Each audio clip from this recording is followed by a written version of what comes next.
ये प्राचीन काल की बात है। सूर्यवंश में त्रिशंकु नाम के बड़े राजा हुए थे। वह अयोध्या के राजा थे। उनके पुत्र का नाम हरिश्चंद्र था। महाराज त्रिशंकु के पश्चात हरिश्चंद्र अयोध्या के राजा बने। महाराज हरिश्चंद्र सत्यवादी थे। उन्होंने अपने जीवन में कभी झूठ नहीं बोला था। वह बहुत बड़े धर्मात्मा भी थे। वह अपना वचन पूरा करने के लिए कुछ भी कर सकते थे। सत्यवादी और धर्मात्मा राजा हरिश्चंद्र की कीर्ति चारों ओर फैली हुई थी। उनकी कीर्ति देवताओं तक भी पहुंच गई थी। धर्मात्मा तथा सत्यवादी होने के कारण देवताओं के राजा इंद्र का भी आसन डोलने लगा था। इंद्रदेव ने महर्षि विश्वामित्र को हरिश्चंद्र की परीक्षा लेने के लिए कहा। इंद्र के कहने से महर्षि विश्वामित्र ने महाराज हरिश्चंद्र से स्वप्न में उनका राज्य दान में मांगा तथा स्वप्न में ही राजा ने अपना राज्य महर्षि को दान में देने का वचन दे दिया। दूसरे दिन महर्षि विश्वामित्र जी अयोध्या आए और अपना राज्य मांगने लगे। महाराज हरिश्चंद्र ने स्वप्न में दिया हुआ वचन पूरा करने के लिए अपना राज्य महर्षि विश्वामित्र को दान में दे दिया। महाराज हरिश्चंद्र संपूर्ण पृथ्वी के सम्राट थे।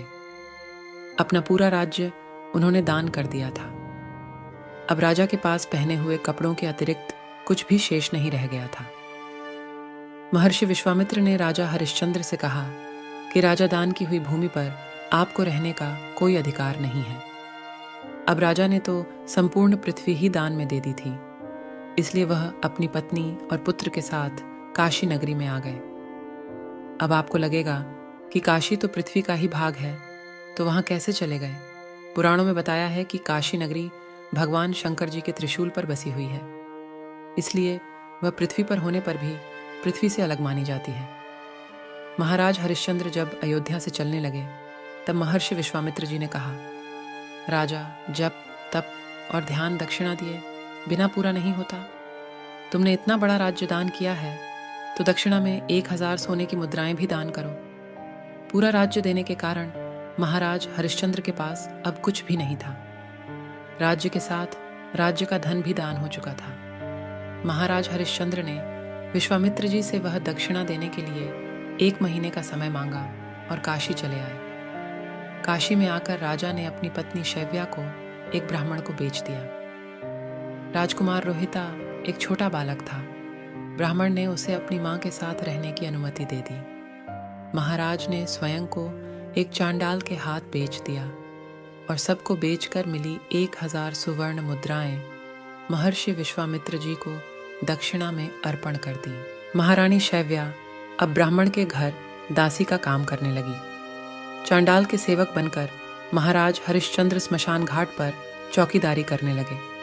चांडाल का कार्य होता है श्मशान घाट पर लाए गए शवों को जलाना तथा उसके परिजनों से कर अर्थात शुल्क लेना। चांडाल ने महाराज को श्मशान में लाए जाने वाले शवों के परिजनों से कर अर्थात शुल्क लेने का कार्य सौंपा। राजा का पुत्र रोहिता अपनी मां महारानी शैव्या के साथ ब्राह्मण के घर रहता था। एक दिन राजकुमार रोहिता ब्राह्मण की पूजा के लिए फूल चुन रहा था। उसी समय उसे एक सांप ने काट लिया। सांप का विष राजकुमार के शरीर में फैल गया और उसकी मृत्यु हो गई। उसकी माता शैव्या तो अकेली थी। उन्हें धीरज बंधाने वाला भी कोई नहीं था और न ही कोई उनके पुत्र को स्मशान घाट तक पहुंचाने वाला था। वह वैसे ही रोते बिलखते हुए रानी अकेली रोहिता का शव हाथ में उठाकर उसका अंतिम संस्कार करने के लिए रात को ही श्मशान घाट पहुंच गई। वह अपने पुत्र के शव का दाह संस्कार करने वाली ही थी।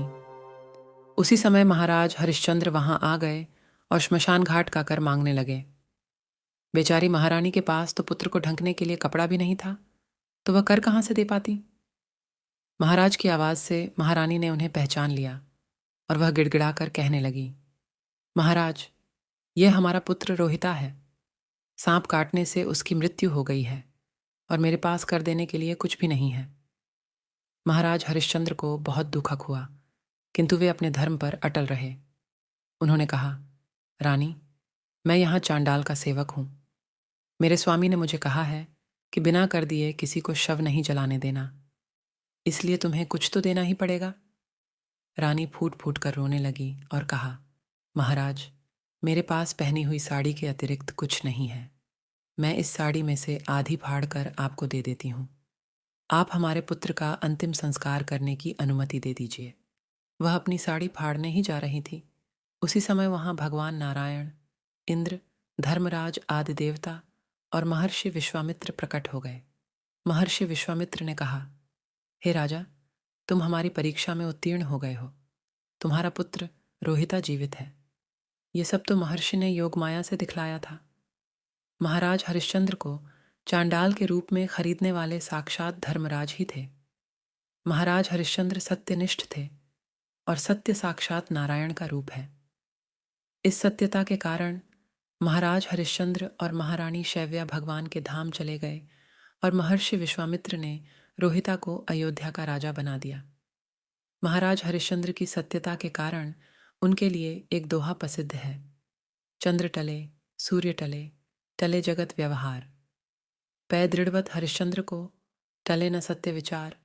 तो हमारे जीवन में सत्यनिष्ठ होने का लाभ आपके ध्यान में आया ना?